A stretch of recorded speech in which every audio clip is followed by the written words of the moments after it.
The Persona series really holds near and dear to my heart, and not because I was a socially awkward high schooler and you could literally romance so many waifus in these games.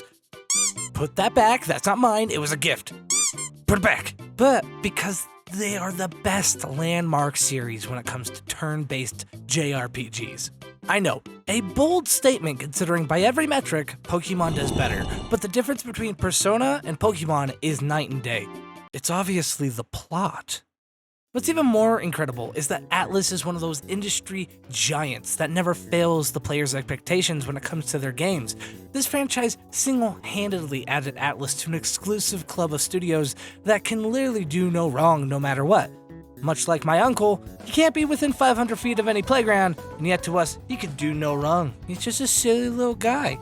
The most amazing thing about the Persona series, though, is how different each game is. Not only in aesthetics and style, but how they consistently make the mechanics different for each one, and you always get a new experience when playing each game in the franchise. Basically making a new game every time, but trying to keep the same soul within the franchise itself. Where the soul of the franchise really starts to change, though, is between Persona 4 and Persona 5. Along with that shift, though, was also a change in the Atlus dev team's attitude towards the future of the franchise, and that could very well take away the uniqueness of this franchise as a whole. I played Persona 4 and 5 only a few years from each other. I played Persona 4 in middle school, and I played Persona 5 in high school. Persona 4 came out much before I entered middle school, but that's when I got a PSP, so that's when I got Persona 4 Golden, to be exact. But Persona 5 came out while I was in high school, so I got to experience that firsthand with the excitement of everybody else on release. I even pre-ordered 5 because the aesthetic of the game was so chic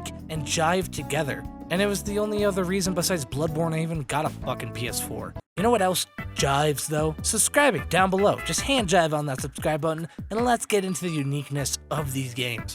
Between these two games, they have different themes for their protagonists. The main character of 4 was a very stoic person, someone who really was just going to stand there and not give two shits. Real edgy, but the character development was really good. He didn't have many attachment to things. He came to the countryside of Inaba, I think that's how you pronounce it. I'm so bad with Japanese. With not really any interests or friends to call home to. Even the basis of his character is that his parents had jobs that were detached from the character himself.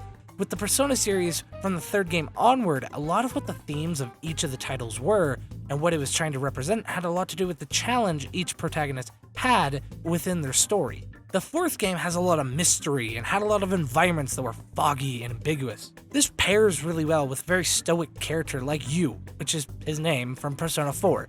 Since by the end of the story, he expressed himself a lot more and even showed affection in a lot more ways. Some in the physical, if you get what I'm saying.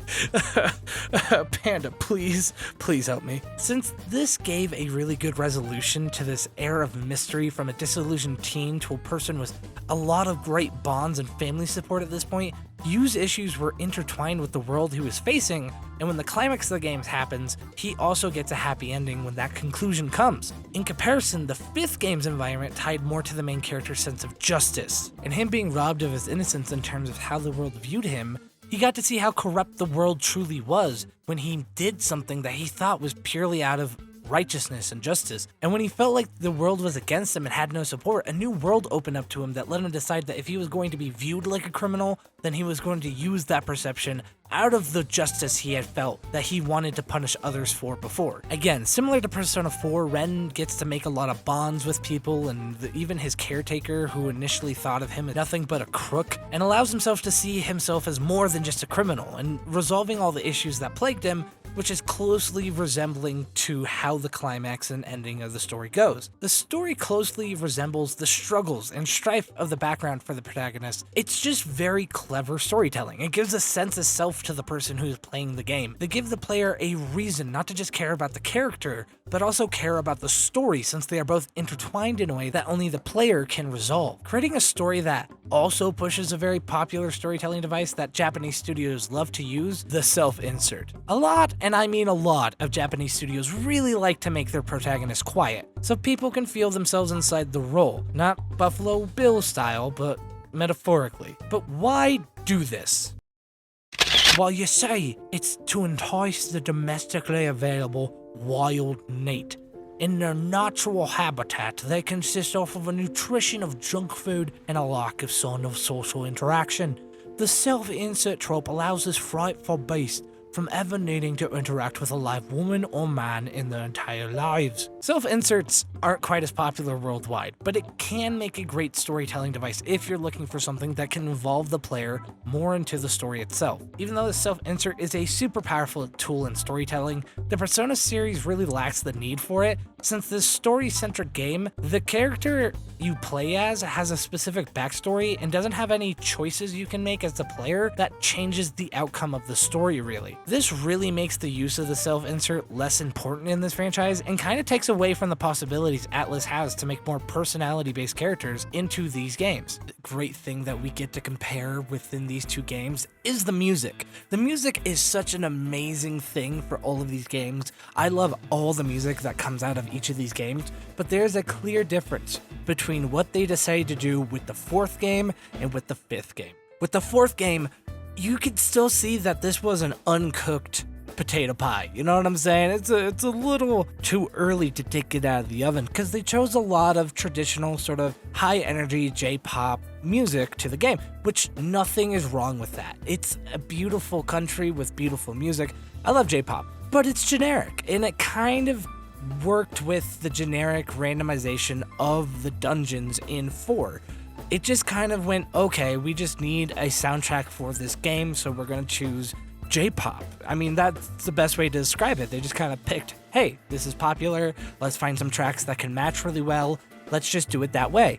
And that works. I think there's nothing wrong with that. But when you see the mastery of what they did with 5, it feels like such child's play. With Persona 5, they knew that they wanted to go a specific direction. They knew that from every element of what they were choosing, they were going in a narrative direction, from the aesthetics to the setting to the UI to the music. And what's beautiful about the music for 5 is that they wanted this sort of heisty sort of thing, and they chose jazz. And it's a beautiful, beautiful thing. I love Persona 5's soundtrack. It's amazing. Listen to this.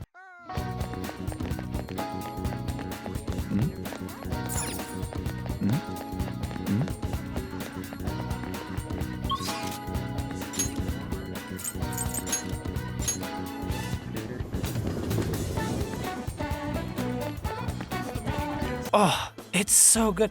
There's just so much good, amazing music. It's punchy, it's funky, it's so good, and it matches everything that you're going through in Persona 5. Like, everything. I listen to the Persona 5 soundtrack just when I'm taking walks or exercising. There's such an amount of love and care put into the soundtrack to 5 that, like, it's very clear that all of the devs just all had a hive mind when they were creating this game, to a point where there was such cohesion with Persona 5 that you just couldn't get out of any of the other games. That kind of cohesion only happens when a studio knows what they want out of a game.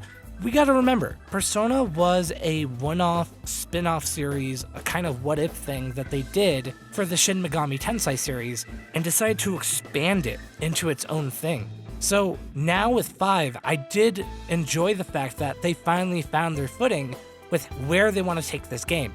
So with 5, it was all just boiled together, making a perfect symphony of music, action, social aspects. There were so many parts of 5 that just boiled over and made this beautiful display, and the music was a big piece of it. Like, the moment you get into that intro, like, look at this intro.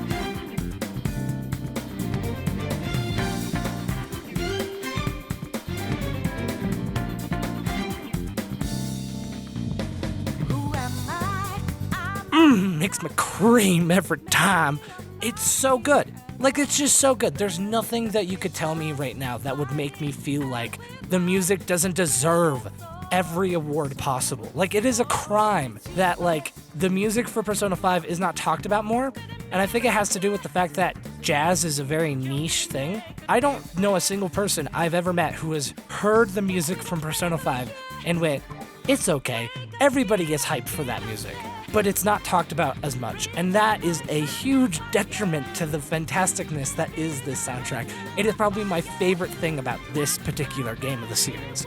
Also, this is a side note, but as much as it's ironic for a YouTuber with a mascot panda to be talking about this, I hate the mascot characters in both 4 and 5. And you can grab your pitchforks, it's fine, it's okay. I hate Morgana and Teddy. I hate them both. Do I hate them equally? No. Teddy is a little bit less annoying than Morgana. Teddy has a little bit more of a likable personality, but he's still really annoying. I don't know why Atlas always makes their mascot characters just so annoying. With Teddy, it's understandable. They put him in a position where he is the one who lets them in and out.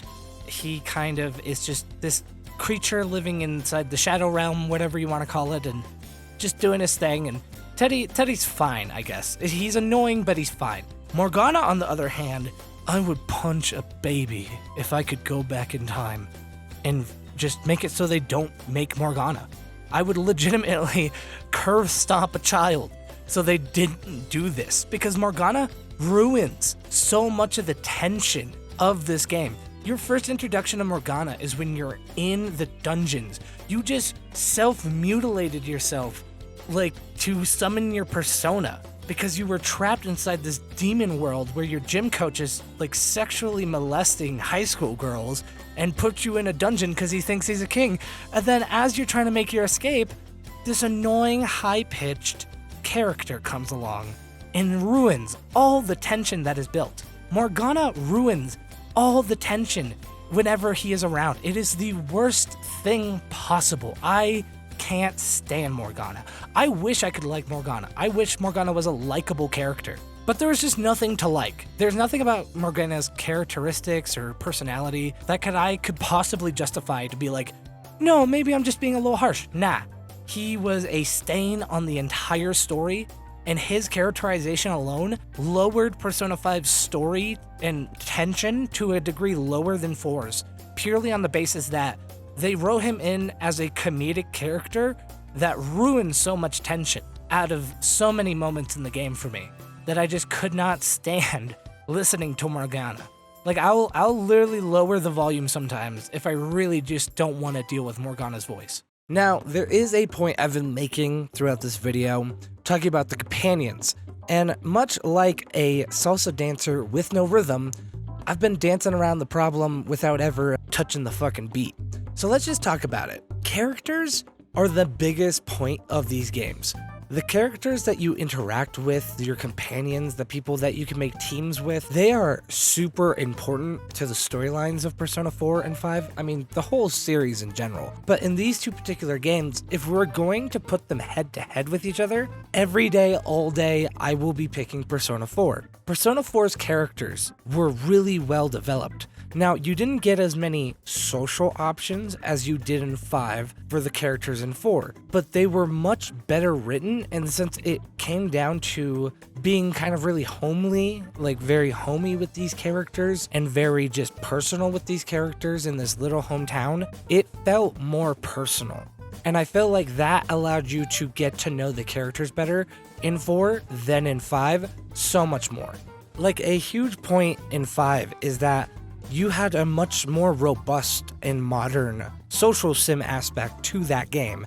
There was so much more that you could do, there was so much more that you could attach to when it came to interactions with these characters. But when you really break it down and look at it, it's hard because they're not as well written. You can't feel as much of the pain in each of the characters, and some of the characters just outright suck. Some of them just aren't fun. Like, for instance, there are two main characters that are kind of like your best buddy in Persona 4 and Persona 5. In Persona 5, it's Ryuji. Ryuji just doesn't have any qualities that make me like him. Like, he has a very self-actualized personality, but he just purposely is kind of an asshole all the time. Like, yeah, he cares about his friends, but he has no redeeming qualities in terms of how he treats people, how he talks to people. There is no clear reason besides the generalized, oh, he's a delinquent kind of thing.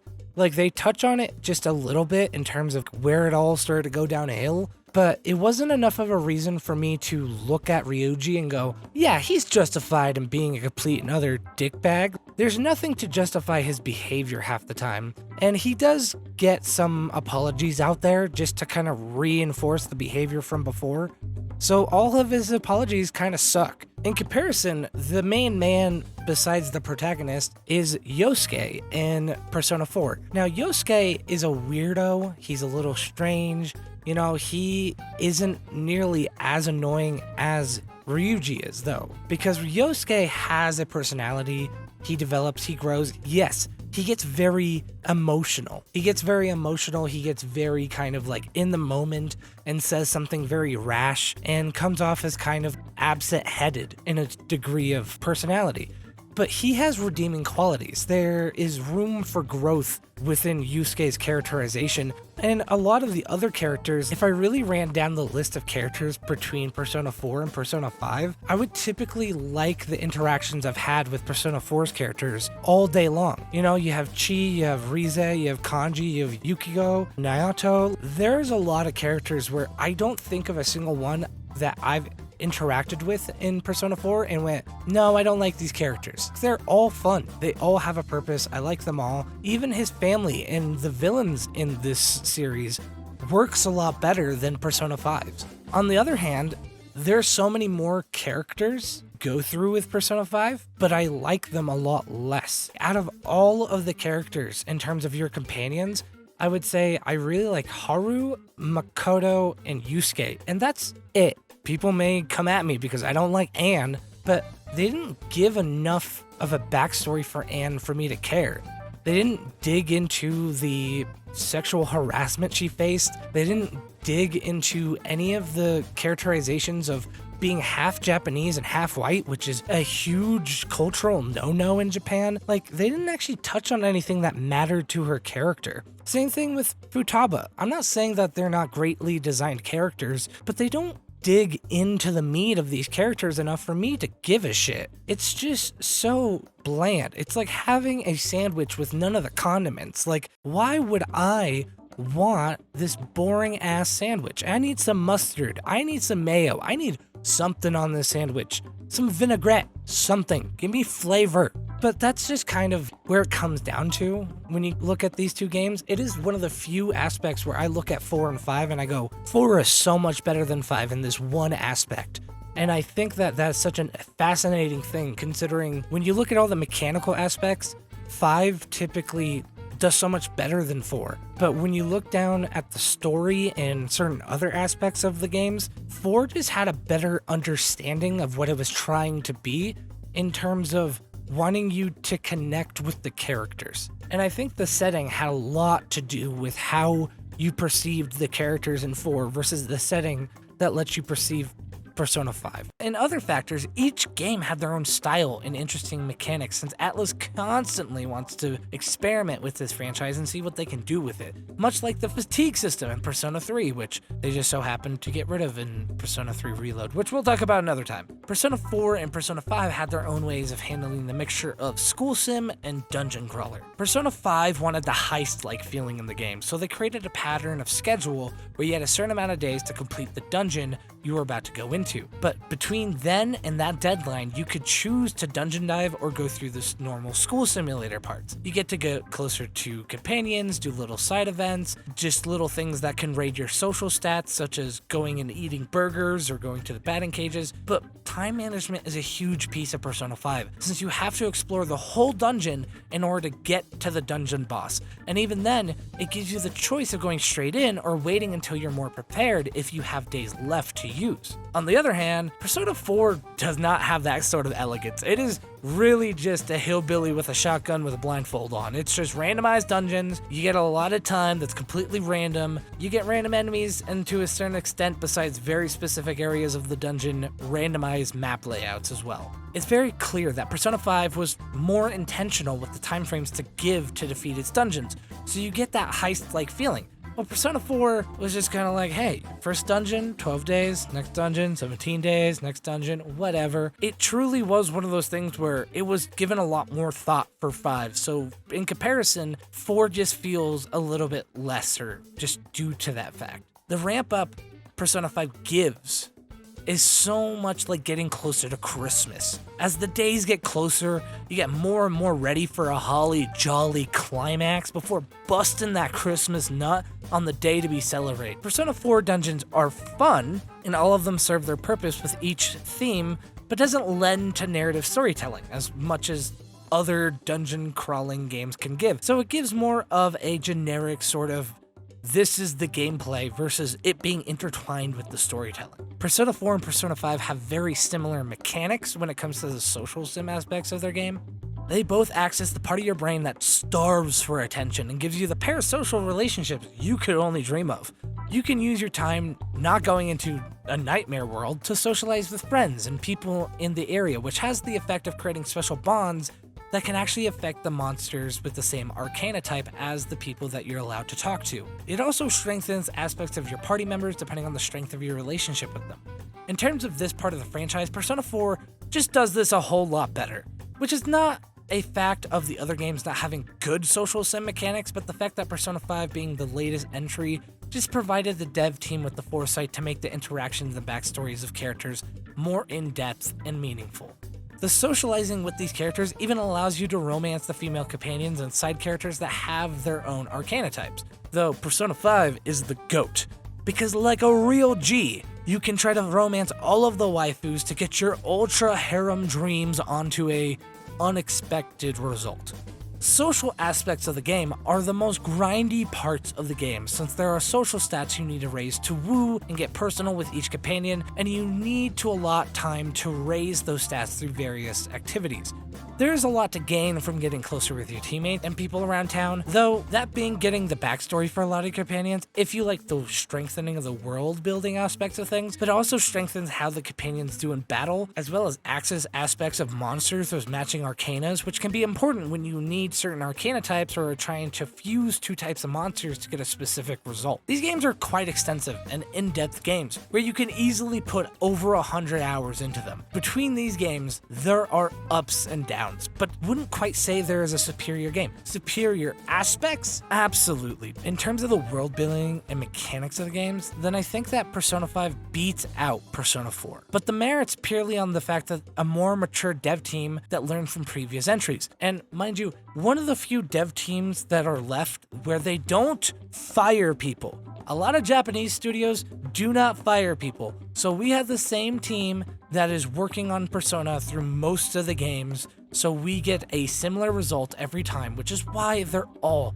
so good. More mature devs mean we can get a better experience every time, most of the time. When it comes down to the aesthetic though, and the story of these games, I think that comes down to preference. Both stories are amazing and insightful with a creative climax and conclusion. It's one of the greatest things about the Persona franchise. You can find a favorite Persona game that is different from another Persona fan, and it's totally okay. It's very similar to the Soulsborne games from Software. You'll get an amazing time no matter which game you go to, but everybody gets to have a different favorite. But with all of that said, Persona 5 was definitely the successor that we all wanted from Atlus. It had a very logical upscale of every aspect of the game. Now, was everything perfect? Did everybody love every aspect of Persona 5? No.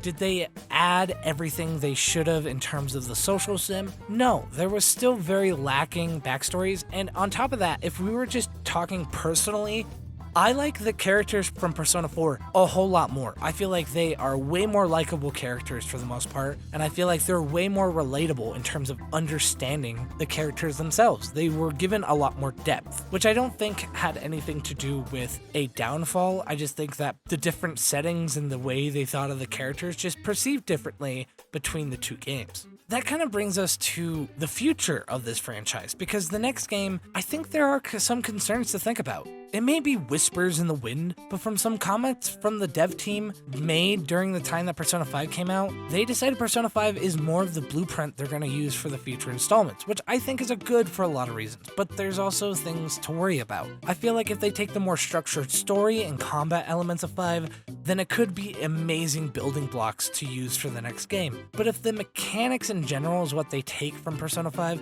then I feel like Atlus is missing some of the point of what made these games great. Each game being different from the last, the themes, the special mechanics, and the aesthetics being completely new gives a refreshing take every time that keeps the audience on their toes. I just want something new and fresh for the future installment. And that being said, I hope that Persona 6 takes place in college, not high school. Like, dude, I'm 26. I don't want an adult-themed game centered around high schoolers anymore. And Persona's audience is only getting older, not younger. I played Persona 5 when I was in high school. I am now 26. I want the next game to reflect its fan base more. I can't really crush on imaginary high schoolers. It's a little weird. I know a lot of people do it. I know there's a lot of anime fans that might feel a certain way about me saying that. But suck it up, Buttercup. I want my games to reflect me a little bit more. And I feel like Persona can absolutely do that. There's nothing wrong with the idea of having an older audience for Persona in terms of the character. College would fit a Persona series perfectly. There's still exams, there's still tests, there's still a lot of things you can do, and it gives you actually more options because possibly you could let the player pick a actual major if you give them a small selection of majors to choose from, which would add more to the silent trope of the character making choices for them. But really, that's all my thoughts on these two games. You tell me in the comments down below, which game did you think was better? And if you liked this video, go ahead and click on another video right over here. And until next week, I will be seeing you.